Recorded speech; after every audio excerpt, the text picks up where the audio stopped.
Welcome everybody. Just going to give a few more seconds to let everyone join. Hi Julie. Hello Eleanor, how are you today? Hello everyone, thank you for joining. Thank you. It's a very beautiful sunny evening where I am in Oxford. Don't know if anybody else is from Oxford online. Yes. First day of spring. No, it's been lovely to have some sunshine. It is rather gorgeous.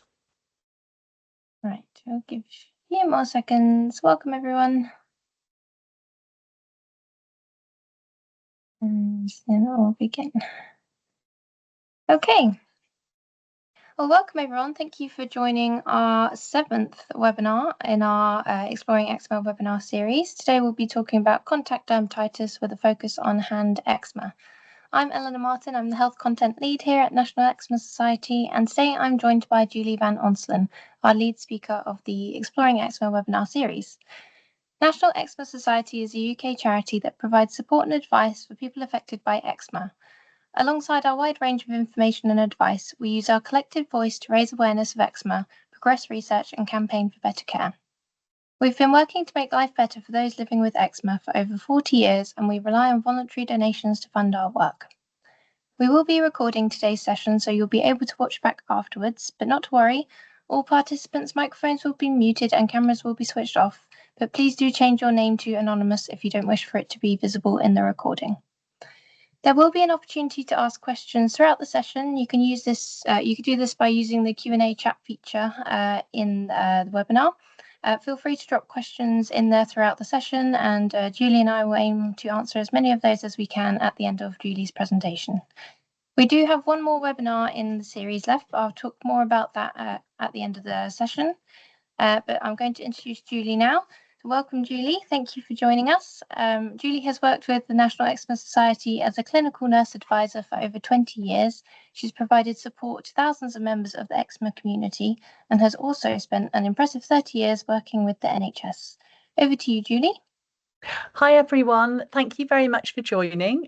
Can hardly believe it's number 7, but we're coming to the close of the first series.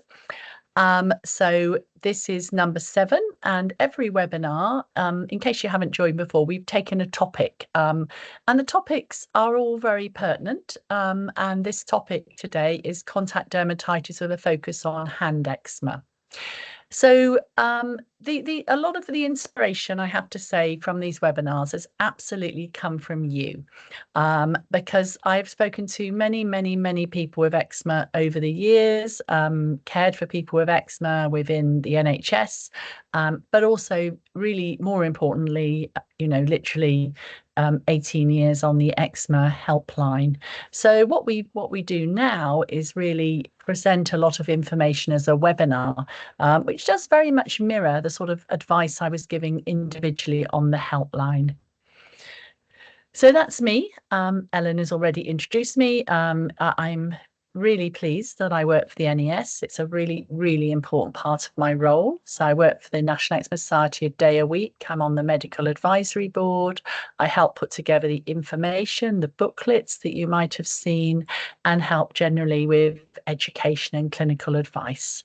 This year, very exciting, I'm on the eczema research panel, which is very exciting because the Eczema Society now is going to be awarding more research grants, so we can actually do a lot more research on the various facets of eczema and try and get more answers for you as well. So there's lots going on with the NES, and we're very grateful for your support.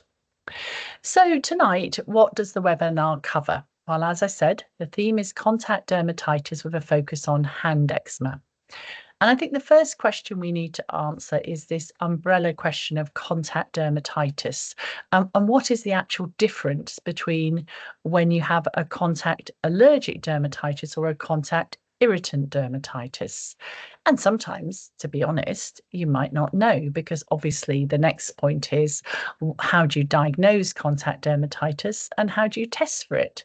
So we'll go through that. And indeed, some of you may have already been through that. You may have been referred to a dermatology department and seen a dermatologist with an interest in allergy and contact dermatitis, and you may even have had patch tests. So I'll tell everybody else what patch testing is and explain a bit more about it. We'll then move on to some practical tips about hand eczema as a contact dermatitis and also chronic hand eczema, because indeed hand eczema can become chronic. And this is the slightly disappointing thing sometimes with contact dermatitis. It's so useful if you maybe find an answer, but sometimes patch tests come up negative, and that can, feel quite despondent, really. But nevertheless, often you do know your own triggers. So we look at how to manage and also even prevent hand eczema as well. And we'll look at that in the home and the workplace. So again, basing these webinars on the helpline and the inspiration I've drawn from people who I've spoken to on the helpline and members of the NES, we will look at the common questions that people ask about contact dermatitis. And the first thing is, what is it? Who is more likely to develop it? Again, this difference between irritant and allergen, important to tease out for you. How is it diagnosed and what's the treatment? So first of all, let's talk about irritant contact dermatitis, or sometimes you might find it as the initial ICD. So first of all, an irritant contact dermatitis is not particularly linked to allergy as such, because it literally is what it says on the tin. It's an irritancy rather than an allergic reaction. And actually, to be honest, anybody without eczema, with eczema, can have irritant contact dermatitis. Of course, if you have eczema, you have an impaired skin barrier, so irritant contact dermatitis is much more likely, particularly if your hands or your body is exposed to physical and toxic effects of external substances. So things like overwashing. So this often occurs, for instance, if you've had eczema as a child or young adult, and when you perhaps become a parent for the first time, parents then start to wash their hands a lot more as they care for their babies. Maybe it's in a workplace with harsh detergents or even industrial cleansers or solvents, even moving into a profession as, say, a builder, when you're exposed to cement, although hopefully you will be given PPE to combat it. And the thing is that if you're repeatedly exposed to irritants, and if you have a skin barrier that's compromised, this actually can lead to an ongoing cumulative dermatitis, which is an irritant dermatitis, but needs to be treated in effect as eczema. So it's worth talking about babies, and I know a lot of parents really worry about food allergy, but I often, try and tease out, and we've talked about food allergy in other webinars. In fact, we did a whole webinar on babies with eczema. And again, just to say that the webinars we've already done, they are all on our YouTube channel.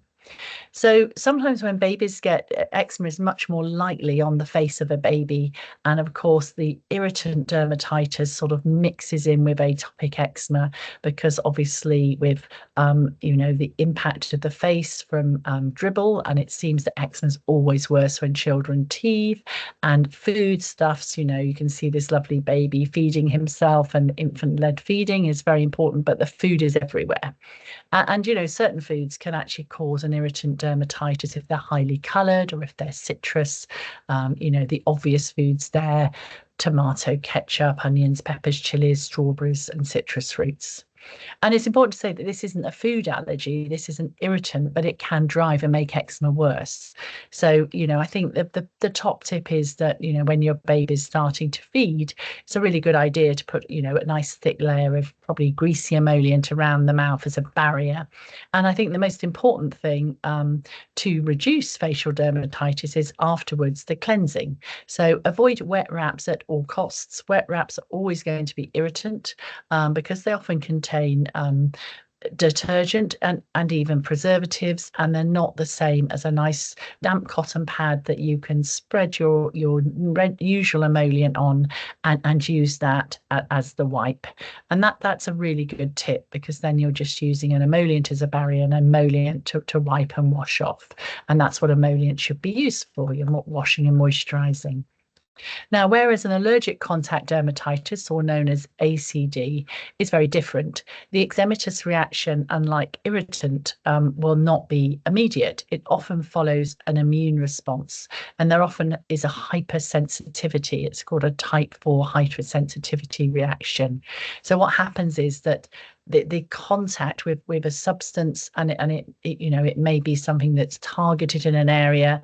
This is a great example of nickel allergy. So this guy's obviously been wearing a nickel belt probably for quite a while, and this hypersensitivity reaction builds up following repeated exposure to the substance, in this case nickel, and then wham, a patch of eczema appears as a contact dermatitis. So normally, as you say, it's not immediate, but it's allergic and it builds up. And then once it has built up, it has to be treated. And then the only way to stop allergic contact dermatitis is to avoid the substance or the what has been put on the skin.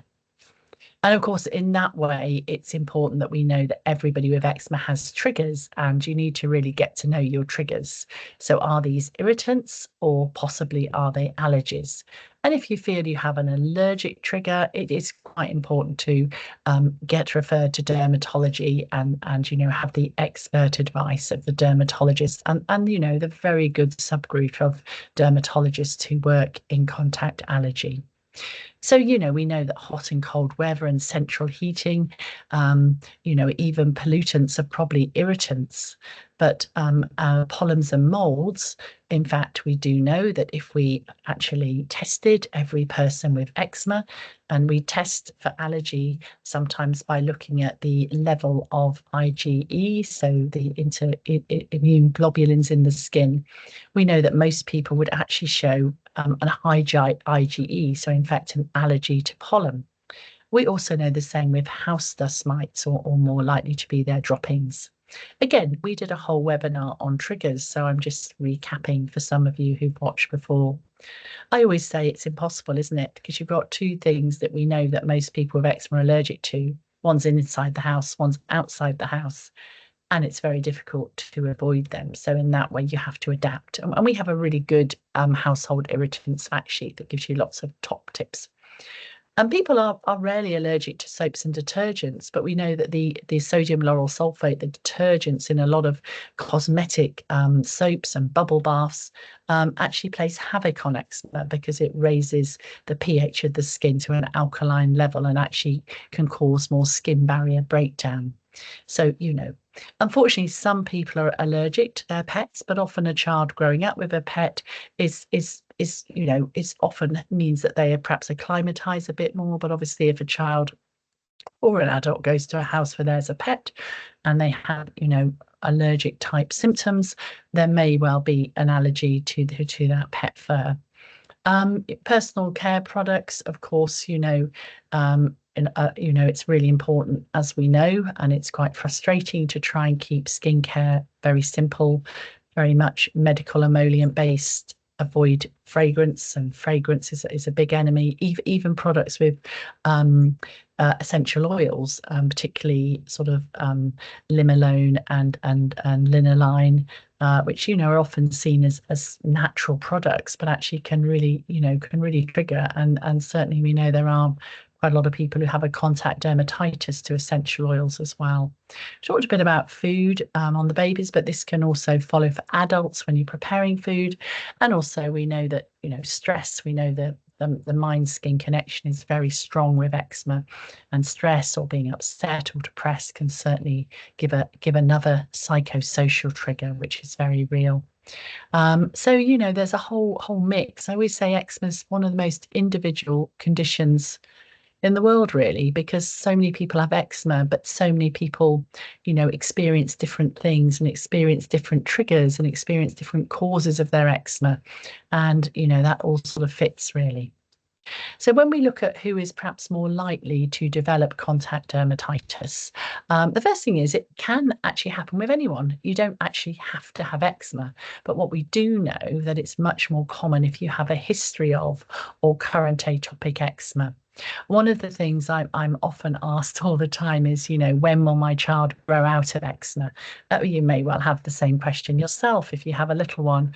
And I always say, well, there's a good chance eczema will get better, but we know that 50% of people with eczema have a deficit of filaggrin gene, which acts with proteases in the skin. So that means you've always got a compromised skin barrier. And when you've got a compromised skin barrier, allergens and irritants can enter the skin more easily, which leads to more trigger and possibly more allergy. But we also know that even if you don't have such severe eczema and it appears that your child's eczema gets better as they grow up, that you still have a much more likelihood of developing atopic eczema. And that's why eczema really does come and go. And that's important to say. Eczema is always within you, like any chronic condition. It can get a lot better, but then it can come back in various points of life and get worse. And of course, it's really important when you think about who might develop contact dermatitis with different occupations, because sometimes some occupations, there's much more exposure to triggers that then may become an allergen. So certainly even healthcare, a lot of hand washing, depending on areas you work, but something like working in the operating theatres would be very difficult because you would have to use quite harsh substances to scrub up. Beauty and particularly hairdressers dealing with hair dye, beauticians are dealing with, quite a lot of different skincare products, doing facials, things like that. The food injury, preparing food, again, industries and professions where you're doing a lot of hand washing, that can trigger your irritant dermatitis. Farmers working with chemicals, maybe people in another industry where chemicals are used. Labourers, we know that cement is a big allergy as well. So it's quite important, particularly when you're at school or, parents of children listening, to think quite carefully about careers. Generally, occupations are open to people with eczema. There's been a little bit of a change with the armed forces now, I think, but it used to be until quite recently that you couldn't join the armed forces if you had eczema. But I think it's important just to consider the career and whether that, if someone has more severe eczema, whether you need to think. So other types of contact allergy, which are a bit more unusual but worth talking about, is a photocontact allergy. So this is an irritant toxin or even an allergic reaction. So you call it photocontact dermatitis that may occur when chemicals are applied to the skin and exposed to the sun. So sort of common culprits, bizarrely, are things like sunscreens sometimes, or highly fragranced things, disinfectants, insecticide, or products containing tar. Even some medications. So again, if you're listening and you're an older person or a person who has quite a lot of medications and has a change of medication, and you go out on a day like today and your eczema gets a lot worse, you can also get a photocontact to medications you take internally as well. And this would always be photocontact. It's what it said. It's always where the skin is exposed to the sun. So you wouldn't get the eczema on the parts of the skin covered by the sun. Phytophotodermatology is a really interesting contact allergy, and it's actually a blistering reaction to plants, and plants contain a substance called sorrelin. Now, some of you, if you've had phototherapy, you may remember taking sorrelin tablets to make you more susceptible to the light, so the light does a better job for your eczema.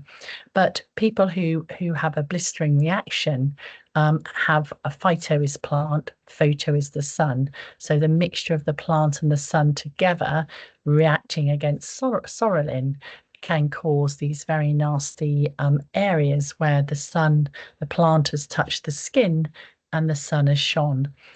So this often happens at this time of the year, in fact, because it's the spring, and triggers include hogwort, cow parsley, rue, celery, as well as lemon, lime, and fig. So, it's if you do get a blistering reaction where your skin has touched a plant in the sun while you're gardening, this could be the reason. So, how is contact allergy actually diagnosed? Well, really, you do need a dermatology referral. I mean, there are some intermediate dermatology services where there may be some patch testing, or they may even have a visiting consultant dermatology. But generally, you need to be referred because dermatology departments, often have a contact allergy department and consultants who specialise in this area. So it will be troublesome, definitely troublesome hand foot eczema, because often contact allergy is more common on the hands of the feet. You can imagine we use our hands, and lots of substances are often, we expose our hands to lots of substances. Feet, sometimes I've seen people who've been allergic to components of shoes like leather tanning and glues and things like that. But definitely persistent face and eyelid eczema. There sometimes can be a possible airborne contact source, and a common source actually is nail varnish or acrylic nails, because we touch our face many times a day. So it may be airborne from sort of varnish drying, or it may just be a touching thing. Even ear eczema that's resistant, again, areas of the body that are constantly touched. It might be something you've been exposed to on your hands, and then you're touching your skin that caused the allergy. Occasionally, some people can be allergic to topical treatments. It is pretty rare. Interesting enough, the steroid that it seems to be, well, we know by research that does sometimes have an allergy, is actually simple hydrocortisone. But don't worry about that too much. It's very rare, and if you were seen by a dermatologist, that would possibly be looked at. Contact allergy is also very rare in children, but there are some exceptions to persistent hand eczema. Any persistent hand eczema, really, it's really important to refer and patch test. So we do patch test children. We definitely, there was a big craze. Probably about 5 years ago, for this play slime, where children would have this horrible slime and would just play with it and make shapes of it, and things like Play-Doh as well. So some of these things children play with can also cause an irritant dermatitis, and sometimes lip eczema can link to orthodontic devices. So patch testing, as I say, is generally not in children under 5, but it may be performed in school-age children. Um, so basically, when you come for an appointment for patch testing, the dermatologist you see for the first assessment generally is a dermatologist. Occasionally, it might be a specialist nurse. Basically needs to act as a detective. So they need to look at everything that you're prescribed, whether it be drugs or topical treatments, so ointments and creams you use for your eczema. You need to bring literally a bag full of everything you have put on your skin for the last 6 months. So cosmetics, perfume, nail, hair products. It may be worth, if you go to the hairdresser to get your hair dyed, asking them for a little sample of the hair dye they've used most recently. It's useful to bring regular household products. You don't need to pack your whole cleaning cupboard, but it might be worth taking photographs of some of the labels, so it's known what you use to clean with. And certainly anything you use at work. If you do have a job that you work with chemicals, it's worth having the COSH, show that is substances hazardous to health data sheets, which are really, really useful, because then they give a sort of list of ingredients of what's included. I say, hopefully, if you're working with these substances, you will have PPE, and good quality PPE and gloves and things that would protect you, and masks. So it's important. I think it's always important, and it's quite useful to just be prepared for your appointment, and have a think about these questions, because these are sort of questions you're going to be asked. I mean, it's quite straightforward. We always start with, when did it start? How long have you had it for?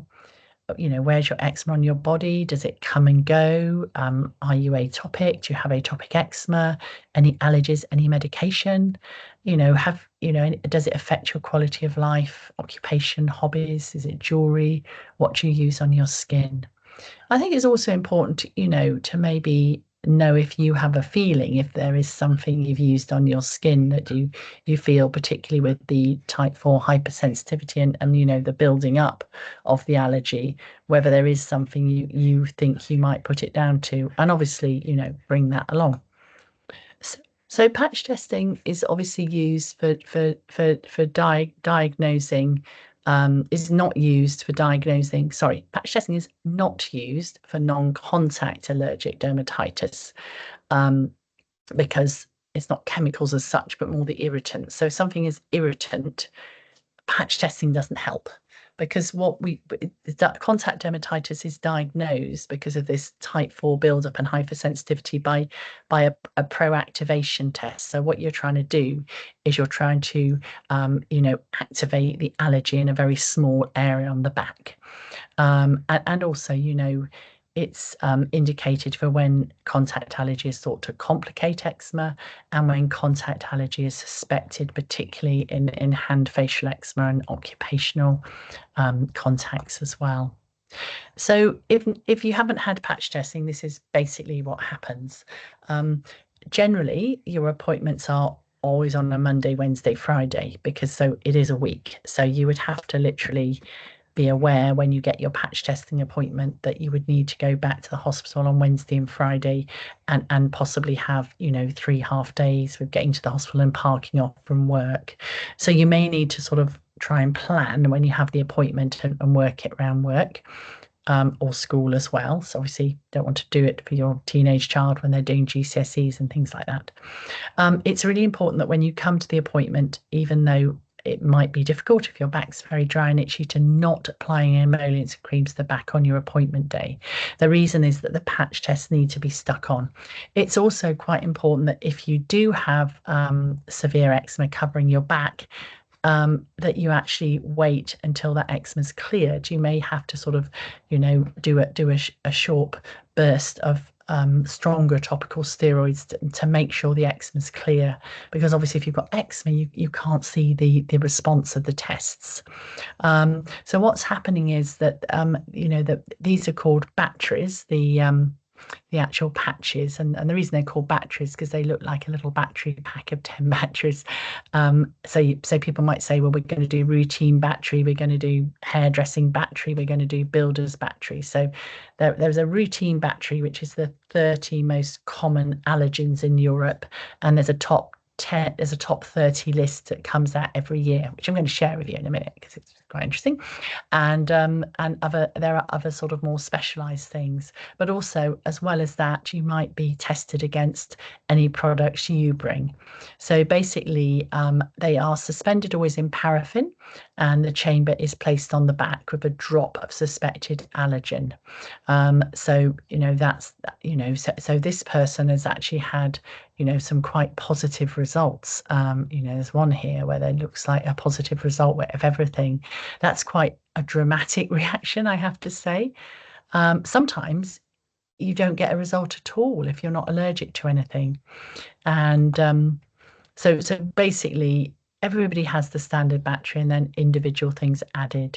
There have been some new, more prevalent allergies recently, tree moss. I talked about linalool and limonene, which are essential oils, of often sort of lemon flavored, often added to creams. Sometimes they're even added to, products recommended for eczema, because people do like to maybe have something that smells nice and think, well, it's not perfume, so it must be all right because it's natural, it's a essential oil. I would say not necessarily. Benzoyl-isoxazolidine, which is a preservative, and glucoside, another preservative. So when we're looking at the reactions, you come back on the Wednesday and you will have your patches taken off, and then generally a nurse will perhaps read, because often it's a team with dermatologists and nurses alike. So you'll be looking, if have you got a weak positive reaction, a strong positive, or a very positive. So very positive is definite that there's a contact allergy. A weak positive may actually match with an irritant reaction, even though we're not testing for it, but it will still be positive, and a strong positive is probably quite conclusive as well. And of course, you may get some reactions yourself having patch tests, and sometimes a reaction can remain a few weeks. So you have to be aware that because you're having allergens put on your back, it could even flare up your eczema or start a flare of eczema. And sometimes if you are allergic to something and you have a positive patch test, you could have an overall flare. And in dermatology, we actually call this an id reaction. So it's something we do see. You might even have an increase or decrease in pigment in skin color, perhaps a lot more, more relevant for people with skin of color. And it's uncommon that you'll have a severe allergy. Of course, if you have a positive patch test, that will show a contact allergy, but more about having more of a severe allergic reaction. Very uncommon, really. Um, and obviously, this is some of the top 10 which were recently in 2024 rather. So, the top three often remain the same: nickel, fragrances, other metals, preservatives, methylphthalazine, which can be MCI or MI, is a preservative found in products, in household products, even paint. And about 5 years ago, it was said there was an epidemic of it, and it was even higher up the list. And what was found that the European directive was changed to reduce the percentage of preservative used, which actually really reduced the allergy as well. So often, if there's a trend seen, there's quite a lot of work to go back to products or manufacturers, or through government agencies generally. PPD is phenylidodiamide, which is found in hair dyes, but also temporary tattoos. So I think that's quite important because a lot of children, sometimes for a bit of fun in the holiday times, want a henna tattoo. It could in a child of eczema provoke an allergy. So I would say probably best to avoid. Formaldehyde, balsam of Peru is, a lot of these things are used in lots of products. Now, it doesn't mean if you look at this list that you say, oh God, I must avoid all of these because I might be allergic, because the allergy is very individual. So, you can see other preservatives there, even in some medications, in leather inks, and chromate in cement and building materials. Quite a common allergy to cement, actually. So that might happen with doing DIY, or it might happen, if somebody starts working as a builder or apprentice. So hand eczema, and again, as always, we say eczema and dermatitis are interchangeable terms. It can be due to a number of factors. As I've said, a contact allergy, atopic eczema itself. If you have severe eczema, and again, you probably can tell me better, generally your hands are often affected, and that, and they're generally driven by irritancy as well. There is a type of hand eczema called Pomflix or dyshidrotic eczema, which actually appears as watery blisters. We can see some Pomflix here. Really, really nasty type of eczema. Can be very itchy, can be very sore. The blisters themselves can be difficult to manage. So even if it's not due to a contact allergy or Pomflix, we will say that some people just have a chronic hand dermatitis, and it might be, the more difficult area of their eczema, or it might be around a general pattern of eczema. But the main thing is chronic hand dermatitis is defined as a persistence of hand eczema for more than 3 months, or recurrence within the space of a year. And that can be quite frustrating because often there isn't a contact allergy driving it, or there may be. Back to patch testing. So generally, you do see, when you have eczema, you do often see the backs of the hands affected with eczema. You do often see the palms affected, as I say. And the hands, remember, the hands include the wrists. And the wrists is a common area for eczema because it's a flexure, and eczema can often occur in flexures. There are also sort of itchy areas which in paler skin types will appear more red. But of course, we remember that in skin of color or darker skin tone, you tend to see more hyperpigmentation. Again, with any eczema, you see dryness, you see scaling. You sometimes, as well as the pomflex, which is sort of larger watery blisters, you can see little vesicles when eczema is severe. This is when you sort of get slightly oozy skin and you get small blisters, and that is a sign of, more severe eczema, and eczema that it is absolutely flaring. And sometimes you can get swelling. The hands are notorious for getting fissures, these very painful cracks and breaks in the fingers. We all know what it's like if you get a paper cut. Well, imagine having, 10 or 20 of those on your fingers at once. It can be really, really nasty and really painful. I've got a tip for that later. So thickened skin, hyperkeratosis, or even lichenification, but generally you see more hyperkeratosis on hands and feet. And pain, eczema is painful. It really is when it's sore and it's cracked and you've got open areas. So if you have wet and weepy eczema and you've got sort of orange, shiny yellow crusting, remember that might indicate infection, particularly with swelling as well, and may even make you feel slightly unwell. So always look out for infection, because infection should always be treated. So general management of hand eczema is eliminate the cause, and patch testing is very useful for persistent hand eczema, and probably should be done. Consider your infections. You might need swabs. Occasionally, it might be a fungal infection. Now, fungal infection generally is unilateral. So if you have one hand that's the eczema is much more severe than the other hand, and it's scaly and irritated, it still could be itchy. Possibly it might not be eczema, it might be a fungal infection. So always be aware of eczema. Hand eczema is generally symmetrical, and fungal infection is generally asymmetrical. And protect hands. Definitely use gloves for household and occupational work. It's really useful to buy a nice pack of thin cotton gloves that you can always use as liners. Now, there are several really good sites. You'd have to search them online. We do have a really useful booklet called Clothing, Bandages and Wet Wraps, and we certainly have lists of people who provide clothing, including gloves. So you can use cotton gloves or even silk gloves, and it is very useful to have gloves. It's good to follow just general hand care advice. We have a fact sheet. PCDS, Primary Care Dermatology Society, have information, as do the British Association of Dermatology. And of course, the Health and Safety Executive are very important for occupational guidance.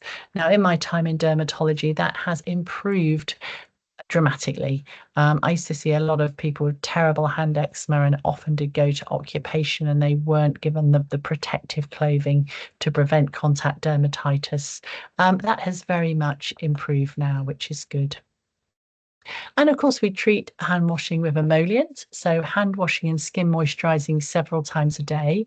Very useful for you to take out with you a little pot of emollient, your favorite emollient, and then you use that when you're out and about, because as soon as you start using soap, particularly the wall dispenser soap, you can just go 2-3 steps backwards. And this is the same for children at school.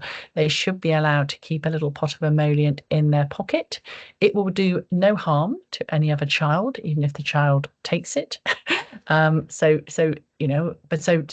think it's really important that children do have that control. If you have inflamed skin, again, we spoke about this a lot when we did the webinar on inflammation. You may actually require to treat it with a potent steroid generally for a short term. So having said that, with hand eczema, we often use steroids for longer than the body, and certainly longer than the face. So you might need a 4-week treatment, and you can use dressings and gloves for fissures.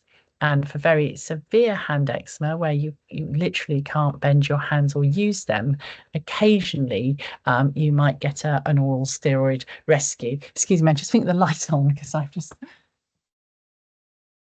stupidly emerged into darkness. I didn't put a light on and the light's gone. So, I think don't be afraid of using steroids. Now, we would use steroids once a day. We've gone through that before, and we'd use them with a gap between moisturizing. So, you could use your steroid, even if it's a potent steroid, under a cotton glove at night for yourself or your child. For little children, it's worth getting some cotton knee-length socks. So you put the sock on the arm to the elbow because little gloves fall off very easy, as do mitts, and often children have an all-in-one suit as well. So don't be frightened to use topical steroids because you need them to treat the inflammation. You get your hands a lot more comfortable. And then to keep control, you can use weekend topical steroids on 2 days a week, or you could move to topical calcineurin inhibitors. Again, we've got fact sheets on there. So for maintenance, you don't have to use steroids. The topical calcineurin inhibitors are incredibly helpful. And again, they're a twice weekly, and they can actually, stretch the length between having a remission. But remember, as I always say, eczema's like the sea, it's unpredictable. So sometimes eczema comes back. If you have blisters, you can very carefully aspirate them, but never de-roof them. Always leave the roof on. And if you have very weepy eczema and it's not infected, there is something you can use, which you probably have to, perhaps talk to your healthcare professionals about, something called potassium permanganate. You should only use that really for 2 or 3 days, just to dry out the weepy wetness. But that can be quite useful. But remember, it does stain your skin a bit, and it's purple lilac, and it will stain towels. Now, if you've got cracks and fissures around these fingers, I just talked about that. Really, really useful tip is to use an extra thin hydrocolloid dressing. So there are a few brands. I personally think the Duoderm Extra Thin sticks better than Tegaderm. And you can get them prescribed from your GP or healthcare professional, or you can even purchase them online from a pharmacist. You can actually buy them yourself as well. Or you can use a topical steroid tape, which is impregnated with a moderately potent steroid. The steroid tape you sort of take on and off every day. The hydrocolloid dressing is quite useful because you can put it on for 2 to 3 days and you can wash with it. And if you can use it as a dressing that also moisturizes the skin and prevents the cracks, and you're not overwashing your hands, that can be really helpful. So that's sort of really practical tips, and they are really helpful. And sometimes if healthcare professionals in primary care aren't so experienced in dermatology, they might not know some of these tips, but they are all on our hand eczema fact sheet as well. Sorry, just checking the time. Everything's all right. So obviously protective gloves, you're best to avoid latex. Latex can be an allergy as well. So best to use thin vinyl gloves with your cotton lining, and try and avoid contact with plastic and rubber for wet work. So even if you have household gloves, just always have your cotton lining, and try and avoid these direct contacts. And as you say, the other natural fabric which you can buy for gloves is bamboo, which is actually quite nice, quite soft. And again, even if you just have dry hands and you're not using steroids, again, quite useful at night to use liberal emollients and pop your gloves on to go to sleep. You can restore your skin quite nicely with gloves at night. And remember, your workplace does have a responsibility through the health and safety executive to provide the correct gloves with PPE and also to prevent long-term hand eczema. That is really quite tightened up now, so hopefully that won't be a problem for you. Now, if your hand eczema is really difficult to control, like any eczema that flares and becomes severe, you may have to move up the advanced therapy ladder with referral to dermatology. So phototherapy can be given locally as hand-foot phototherapy. You often use a Sorolin lotion to make your hands more exposed to the light. Occasionally, some units might even let you take one home with good training and supervision, but that's more likely to happen in Scotland, to be honest. You may be prescribed immunosuppressant tablets, and certainly methotrexate does tend to be the immunosuppressant of choice. We have wonderful, really good safety data. It's been used for 50 years in dermatology and eczema, and can also be used, low dose for more difficult eczema. Alitretinoin also is a specific drug, Toctino. It's a retinoid specifically for hand eczema. Obviously, taking a retinoid does not come without problems, and you wouldn't be able to be somebody who was planning a child or getting pregnant on it, but that's an option. And then the newer therapies, the Jacos kinase, the JAKs, and the biologic therapies are often used as well for severe hand eczema, generally in conjunction with more severe eczema. Now, in the pipeline, we talked about topical calcineurin inhibitors, which are non-steroidal creams, by the way. But there's a new non-steroidal cream coming out soon. Isn't it very, very exciting? There are lots of really amazing developments in eczema. It really is a bright time for eczema. So delcusitinib, sorry, is again really, really useful as a topical JAK inhibitor.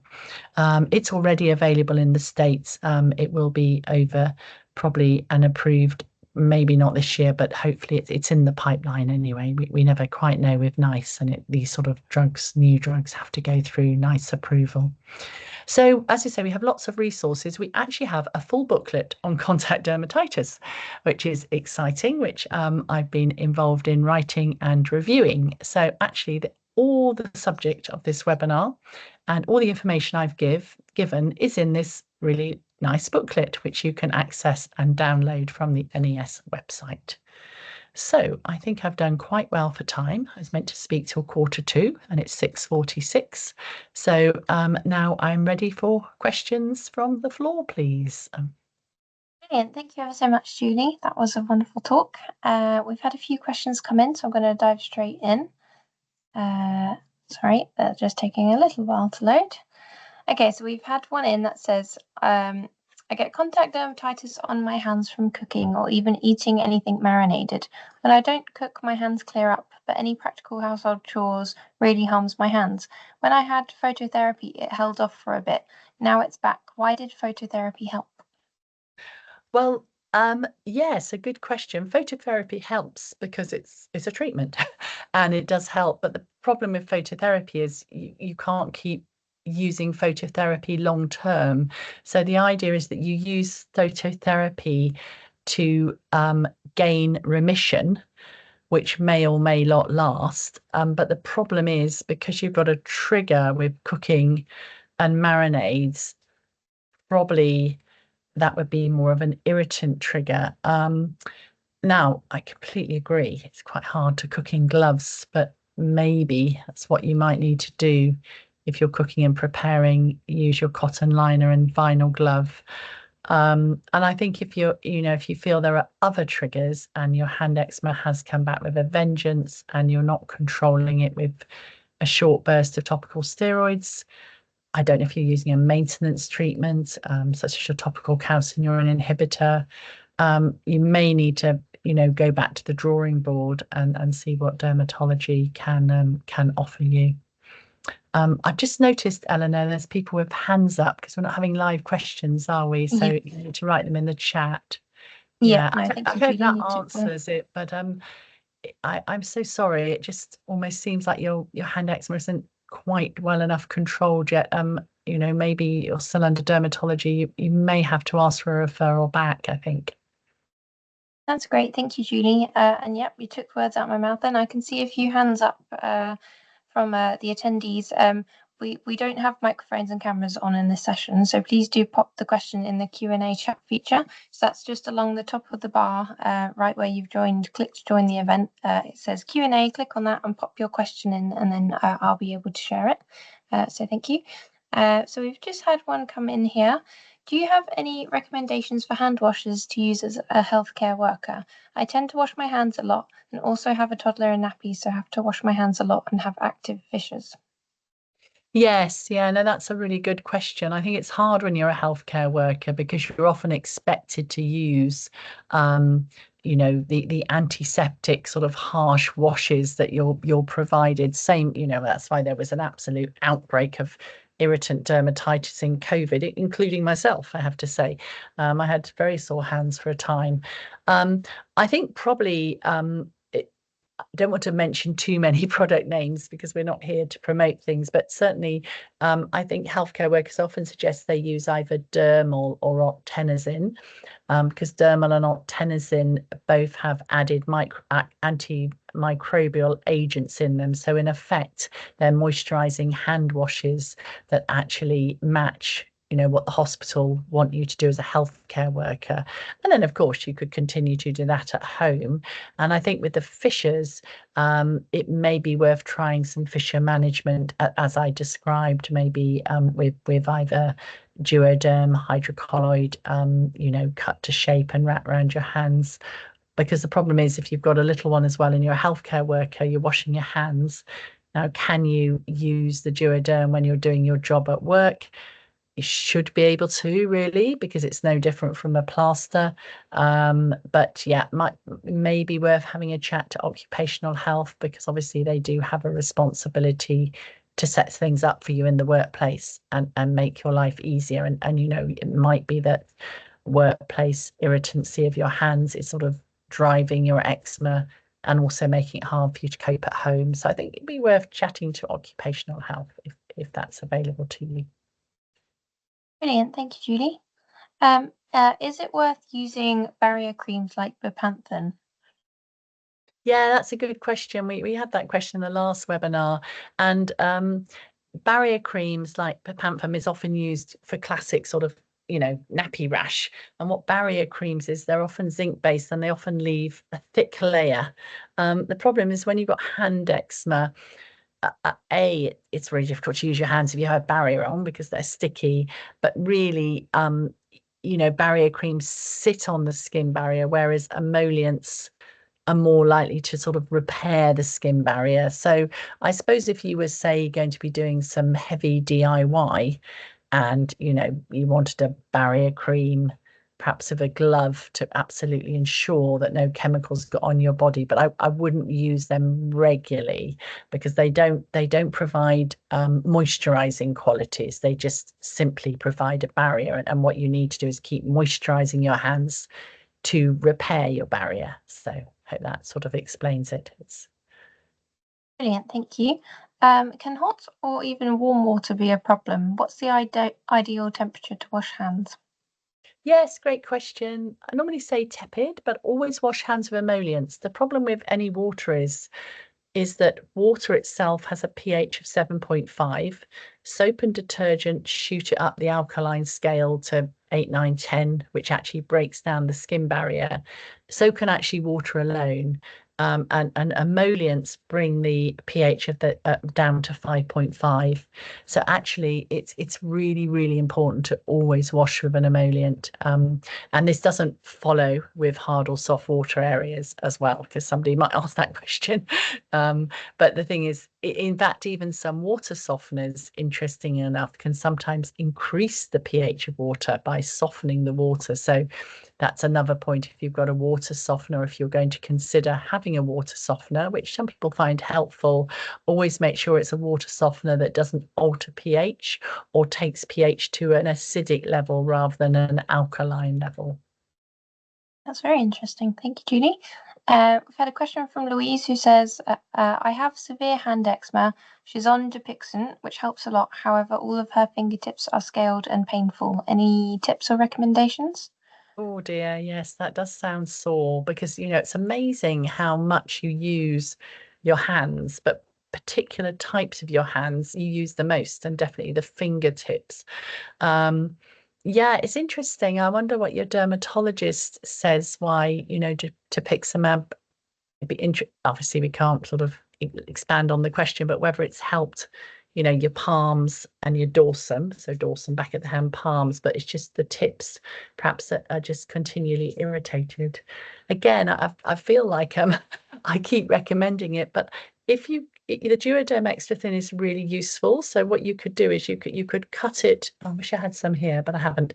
You could cut it in a circle, and then you could cut four, basically just cut four little cuts in it, and then you put it on top of your finger and then sort of wrap it round and leave it in place. And that added to the Dupiximab again might really help strengthen your fingertips, and you can do that without any steroids or even moisturizer underneath, because the hypocolloid dressing is moisturizing in itself. But you can sort of cut it to shape and wrap it round and leave it on, and it might just be because you're constantly using your fingertips that they're not, perhaps getting the rest they need, and even with emollients alone. So I would definitely use some occlusion to help those fingertips. Of course, the nurse who you see at the hospital should know all about this, I hope. So you can always ask the nurse at the hospital as well. Brilliant. We've got another question from a healthcare worker. I work in healthcare and have been diagnosed with contact dermatitis and have been advised to use hand gel over hand washing where possible. What are the pros and cons behind this? Do you know? Oh, it's difficult advice really, because I would say, I mean, it's what you've been advised, so it's not for me to, say it's not right. But I would say hand gel is more destructive than an antimicrobial wash. So maybe they mean they don't want you to wash with harsh soap. But if you could use, as again, something like dermal or octenazan as an antimicrobial wash, because hand gel basically has a drying quality, so it dries out your hands, and if you can't easily put emollient on top, I would probably favor, washing with an emollient antimicrobial myself. But as I say, you have to follow your advice in your workplace as well. Brilliant. Thank you, Julie. My patch test came back with all sorts of reactions, mostly a lot of chemicals within beauty, laundry, fragrance products, etc. Why do these products not cause any problems on the rest of my body and only my hands? Yeah, it's a really interesting question, isn't it? I think just your hands probably have this overexposure, a bit more cumulative, but then if it's an actual contact allergy, you would kind of think they may cause problems. So was it a weak positive, so more of an irritant reaction? And obviously that's quite a lot of stuff to avoid. Hopefully, and it should happen with people who do patch testing are absolutely brilliant in every department. But generally you are sort of given that sort of advice after patch testing as to, how to avoid things and how to make it better. And but if you've got a weak positive, um when the patch test blistered, it's definitely a strong positive and an allergy, but a weak positive may sort of fall between irritant and allergy. So it's kind of difficult to judge that one. But I would think if you had any queries, it may be worth just asking if you could email the consultant you saw for patch testing, and getting just a little bit more clarification, because these are individual things really. Yeah, that's great. Another question. What are emollients? Is Vaseline one? Oh, that's a good question. I'm so sorry. I probably should explain things more fully. Now, we have a lovely webinar all on emollients. We have a lovely fact sheet on emollients, so do go and look. So, but actually, it's really important you ask, because it does.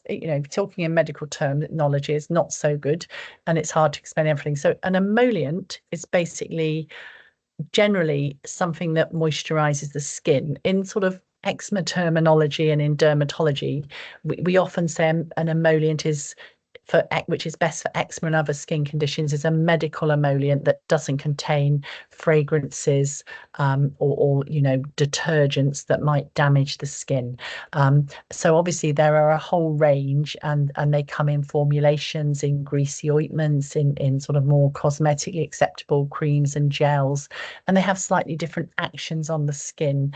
So if you want to look at our website and look at the emollient fact sheet, there's a very nice explanation of what an emollient is. And I'm so sorry I didn't explain it better earlier as well.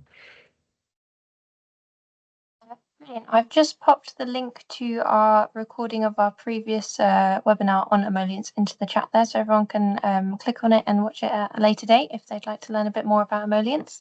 But a good question to end on here. Is there an alternative to patch testing? My skin has never been clear enough to allow it to happen. Yeah, it's a really good question, actually. And again, my heart goes out to you in a while, because how frustrating, You really want to get your patch testing to get an answer, but you can't get your back clear. I mean, if you can't get your back clear, it probably seems that you have, perhaps more difficult eczema, more moderate to severe.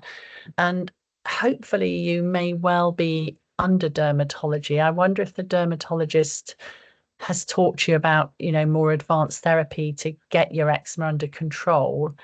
Because once your eczema is under control, we've already had somebody in the session who mentioned she was on dupilumab, for instance. Obviously, there is a ladder of treatments to go through before you get to, a biologic, or whether you need it, or whether you do need, to have your topical steroids, for a good 2 weeks to just get the back clear. I mean, if you've been referred to patch testing, you just can't have it because your back isn't clear. Generally, and this is what happened when I worked in Oxford, because I used to work in the patch testing department for a bit. I quite enjoyed it, actually.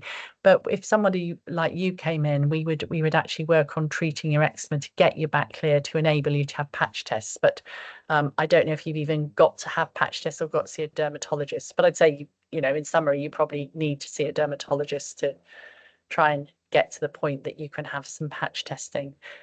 You do need a clear back, unfortunately. Well, almost, at least some people are quite stricter about it than others, but you probably do need to be sort of, 95% clear, which is really hard, really, really hard when you have chronic eczema. Brilliant. We've had one more, which it's our very last question, so I think we can squeeze it in, Julie. Yes, we can. Would you suggest phototherapy as the next stage after topicals and steroid tablets don't work? Yeah, I mean, when we look at advanced therapy, and whether this is for hand eczema or general eczema, I'm not sure.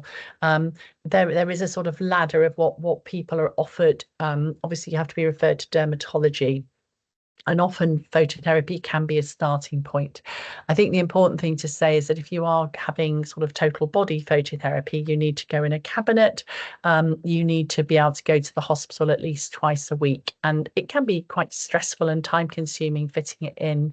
So again, other options that might be offered alongside. So you don't necessarily go straight for phototherapy. You may be given the option of an immunosuppressant tablet, which is what the NICE guidance say. They say before you can be offered the new targeted therapies, because the JAK inhibitors and the biologics, they basically target the immune pathways of eczema. And there are literally 5 now available. For instance, with psoriasis, where people with psoriasis had their term first with biologics, they now have about 20 to choose from. And a lot of people with severe psoriasis are very well controlled. And this is coming for eczema. So it is really a treatment ladder. Dermatology departments are very expert at tailoring the right treatment to match your eczema. I think I said earlier, eczema is an individual condition. So it will, depend on your dermatologist. You will meet sort of specialist dermatology nurses, people like me, I suppose, who will really be able to support you and help you with choice and treatment, and should give you all the information you need. So even though I know it's hard sometimes getting referred and you have to wait, if you do have severe eczema and you are referred, particularly if you haven't been referred for a few years, because some of you may have had eczema for years and years, I think you will be, quite amazed by the choice you now have. There is a lot more choice in advanced therapies. So I think, see if you can talk to dermatology, really.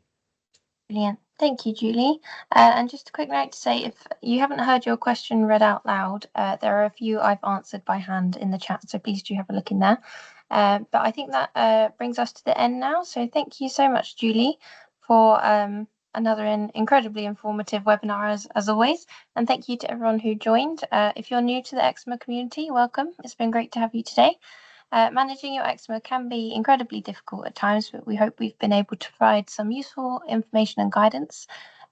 We've put a couple of them in the chat, but we have got a number of downloadable fact sheets and booklets on many topics on our website. So that's eczema.org to support you through the self-management of your eczema.